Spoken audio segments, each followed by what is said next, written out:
Jake. Jake, sometimes at this time of year when teams are like trying to nail down home playoffs, that sort of thing, they can get a bit edgy, a bit nervous, and obviously that would affect the execution. But the Bulls today, they went out there, especially in the first 50 minutes, and it looked like they were just having fun. Yeah. And that really helped the execution, didn't it? Well, that's good, because one of the messages I said to them, we must enjoy it. We must obviously enjoy the fact that we've done well enough to give ourselves a chance to get people talk about home semi, but we've got to win the quarterfinals first, But that's the possibility of being able to not travel until the final. So I'm glad you picked that up, because that's one of the messages I gave them, Ken, is we've got to enjoy where we are. We've worked really hard as a group to set ourselves up to possibly finish second on the log, and with that obviously comes a lot of bonuses in terms of not having to travel if you keep winning until possibly the final. So yeah, and I just said to Kobus Visa outside there, you look at the 21 points, you look at how they ended up, you go, should you have been ruthless? But I think just with the injuries as well, having lost Quirson early on, I just didn't want to risk. I again, not arrogantly, I thought after 55 minutes we had done enough to win the game, and I could obviously pull the trigger quickly about replacement. So, I know you're going to ask me that question about, is it not a concern how they finished off? Obviously you want to try and put them away, but let's also be fair. The bench they brought on, I think 4 or 6 of those guys, I don't know the number, but a lot of those guys are the genuine starters of that team in the last couple of weeks. So it was a tactic, I suppose, by Matt to bring on a bench that he felt could finish up strong, and they did. And they did finish up strong. So I'm glad they had fun, and I'm glad you saw it like that, because this is also the nice time to enjoy the time of playing rugby. You want to play in these big games. You want to get yourself, the best players in the world want to be part of the biggest game. So I'm glad you picked that up.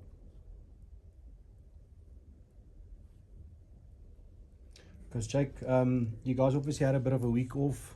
A lot of chat this week about Kurtley Orense. I know how you feel about obviously having the best players here. Yeah. Sebastian had an unbelievable performance tonight. So how happy are you with our best guys leaving, but then the guys coming to standing now? How happy are you with that? Yeah, Renaldo, I'm really happy, but I'm not a development coach. I'm not trying to bring people through that I can sell to other countries, or release to other clubs. So it's wonderful for him. Some would say, well, it's nice that Kurtley goes because you produce another player. I'm not in the industry of producing players. I'm in the industry of winning rugby games. And when you look at the highlights, I've been watching social media. Obviously, mate sending it to me. I'm not on it. But have you seen what he's been doing in Japan? Now, how in heaven's name? It's like giving one of the best players in the world. When he's at the peak, and I wanted that to be worded correctly as well, Renaldo. We pay. And specifically the coaches pay school fees for these youngsters to learn and grow and put them in.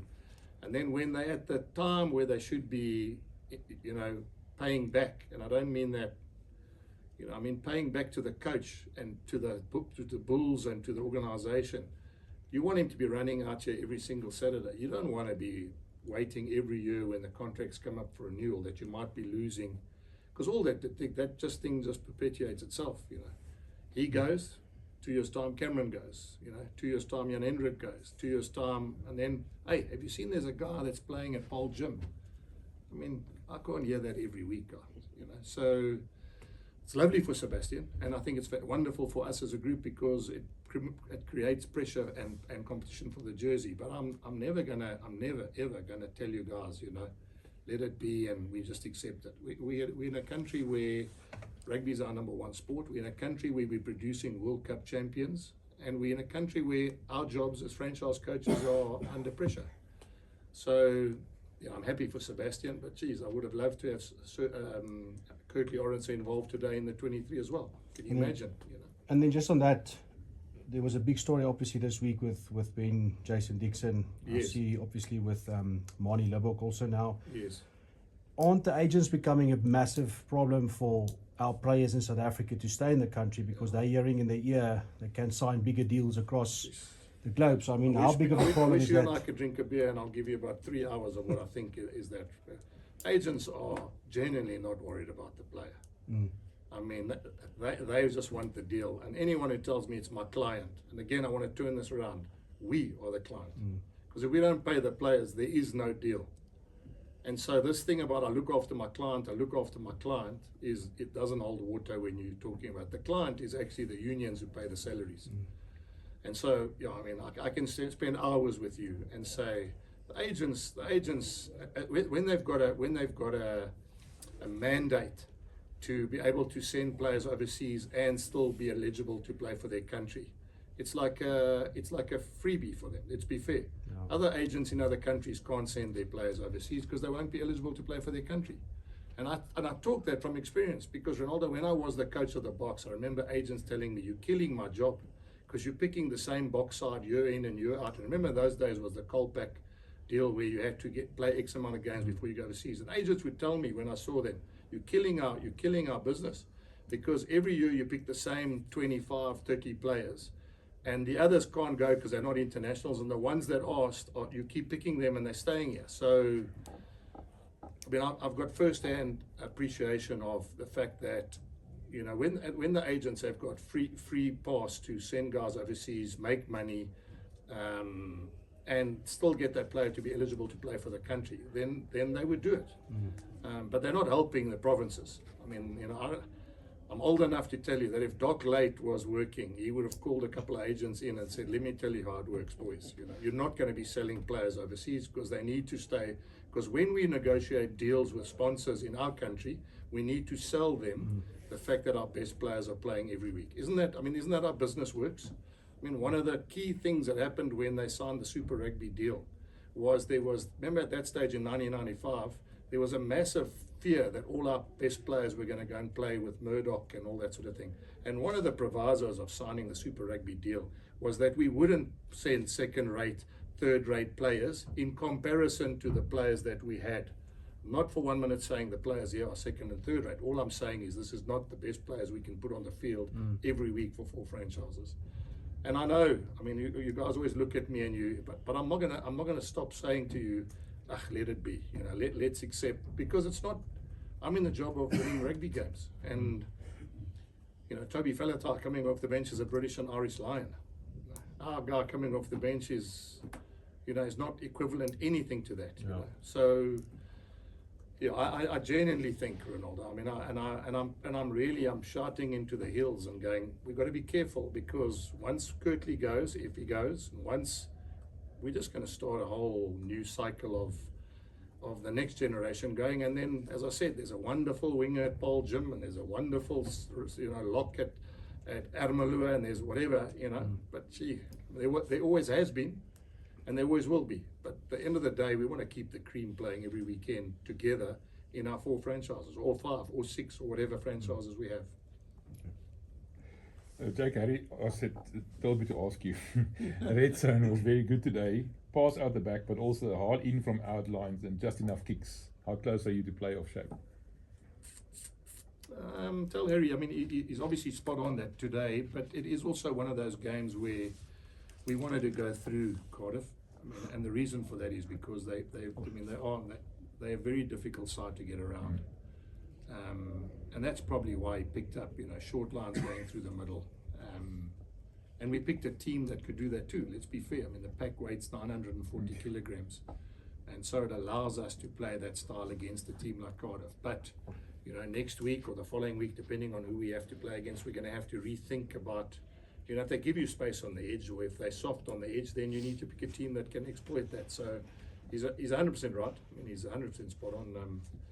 It was direct. It was. I mean, you consider how many carries a guy like Kubas Visa had in the first 50 minutes. I mean, that just tells you something. There was obviously a design for him to hold on to the ball and carry it into those situations. So, yeah, I mean, he's spot on. Jan Goosen? Yeah. Geez, I feel for the guy, man. Yeah. And then one last thing.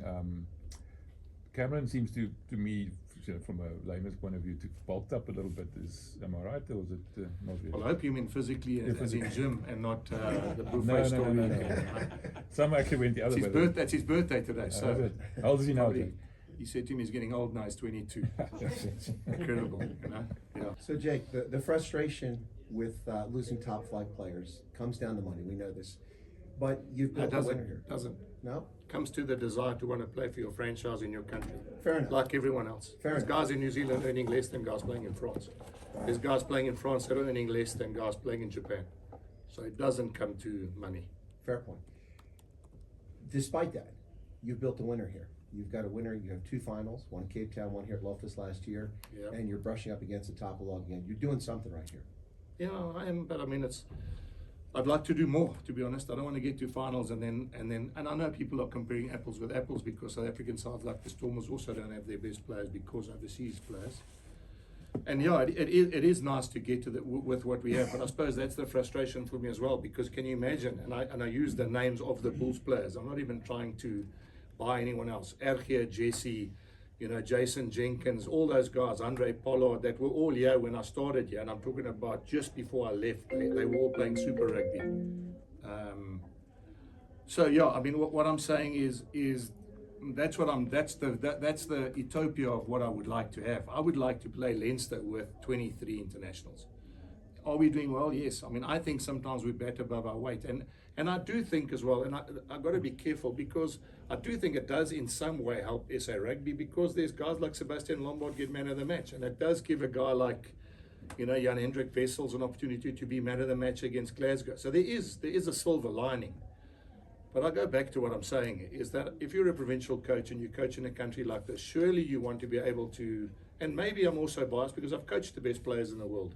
I would love a club side where I can have the best players in the world playing in a light blue jersey. That's what I'm asking for is not something that is unique in the game. So, yeah, I mean, as I said, I genuinely am just banging that drum because I know how much better we can be. And imagine, I mean, this is what I don't understand. Imagine having 4 powerful franchises. And again, it sounds like I'm not talking about Free State, but 4 powerful ones in the URC, plus a hell of a strong Free State side, plus a Puma side, plus I mean, that's where our rugby, I'm also old enough to know, and MV will know this because you guys are, but we had SV Adeer and we had Stellaland and we had, Noord-Kaap and we had, our rugby was incredibly strong then as well without international rugby. So I generally don't think less is more. And a lot of countries go from 6 teams to 4 teams to 3 teams to, and I don't understand that because surely it's like schoolboy rugby. If you have 1,000 boys to pick from and the other school has 300 boys to pick from, chances are the 1,000 schoolboy team should always consistently be better. So we're down to the final game in the URC, Yep. in the regular season. Yep. And then we move on. Are we going to see anything different this coming week or next game? Look, I think one thing that I've got to just look at the injuries first and see, and also it'll also be dependent on what happens in the rest of the weekend. There's so many permutations. Benetton playing Glasgow, that has an impact on whether we can get ahead of them or can't get ahead of them. Yeah, I mean, so I'll have a rethink on Sunday evening once all those games are finished and see whether the permutations are we can come second, and if we can, and then we'll have to not rethink. We'll have to think about what is the way to make sure we give ourselves the best possible chance. Thanks, Dick. Oh, sorry, Simon. Simon? Yeah, thanks, Dick. I spoke to one of your assistant coaches some time ago while you were overseas, and you obviously had a very good run in the UK. So it's a fact. I want to catch on where Ken was. And one of the talking points was the Bulls were playing very good rugby in the UK for various reasons, apparently. Well, maybe they all want to sign contracts there. Besides, They got all the scouts and all the agents there. It's easy. They can while drink talking coffee in about the that, morning. I've got a second thought about my Yeah, question. yeah. So, and before today's game, I would have asked you what made the fact that it seems like when they come back here, they play under a different type of pressure. They play a different home side pressure. But today you've proved me wrong. I can't ask that question anymore. So, Yeah, look. what's the answer? No, you know what, Simon? Again, without patting ourselves on the back, and it's not me. I'm saying the club. We've learned our lessons. We needed to play well overseas. We have over the years we've needed to be strong at the back end of the competition. We've fallen away in our standards at the back end of a competition in the last couple of years through many different reasons. One is injury, one is rotation, no rotation of players. And on my fault, remember, I've spoken to you many times that I should have maybe been a little bit more lenient in making changes. And I think that's why we're getting success now, because for Zach to play 80 minutes tonight didn't worry me, because Zach's had enough game times. For Keegan to go to 10 didn't worry me, because Keegan's played this season at 10 in big games. What I've probably done, and it's me specifically, we've probably just stuck with the same 9-10, 9-10, 9-10 for long periods of time in the last 3 years. And now I'm using those two guys as an example, but so with the other guys, you know, so with the props and the locks and the. So I think it's not just because, you know, tonight was different. I genuinely think that it's going to be. That's what my sort of. My sort of plea to them is that we mustn't go in our shells. We've changed the team for a reason, so that there will be energy and there will be excitement and there will be the fact that you're going to play as well as you can to win the tournament. And you know, you're right. Tonight was another example of, you know, we changed the team. We put some guys in. We had to change Goosen after 12 minutes. I mean, and then the guy comes on and he looks like he's one of the season 10s of the competition. So. That's just one example, you know. So I'm hoping now, as I said, we've got to be clever, and that goes into the question I was asked there, what do you do next week? I don't want to lose that momentum. I also don't want to go away from the fact that some guys need a break, and I'm talking about because if they've got bumps and bruises. So I'll only know when, and I'm using Bennett and Glasgow because they're the guys we're trying to chase, and I'm using I suppose that'll be the only game that'll influence us in terms of where we are. The rest of the guys, I mean, I don't think can catch us, you know. So I'll basically have to make a decision on. And I'll also watch the Glasgow game and the Benetton game to see whether there's anything I pick up from Benetton that would help us either beat them or put them under pressure, as Benetton hopefully will do in certain parts of the game. Last question about Kanan. You must be satisfied with Kanan. You spoke about the scare that Kanan had also with his head injuries. Yeah, geez, I mean. And he had a good game today. Yeah, he's one of the. Yeah, again, that's also why I was going to tell you when I got so emotional. He's also only 22 or 21, guys. So I mean, we're sitting here with how's he? You know, we've got a 22-year-old number 8. We've got a 24-year-old Lucid prop. We've got a 21-year-old.